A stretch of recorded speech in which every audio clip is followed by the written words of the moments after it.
Kailangan natin mapatunayan sa mga tao na tayo talaga nanalo doon sa dalawang laban na yun. Siya na mismo nagsalita na dalawa na daw yung pinag-iingatan niya dahil nakita na kung paano namin dinibilop ang kanan ng ating champion.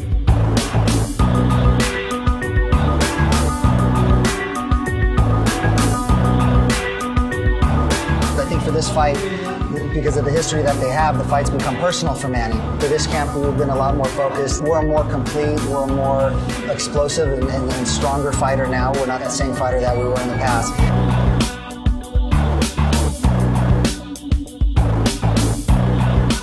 Napagandang laban na to dahil isa sa amin ay kailangan i-prove na talagang kung sinong talagang dapat manalo. Talagang pag sa training, seryoso talaga, kailangan todo.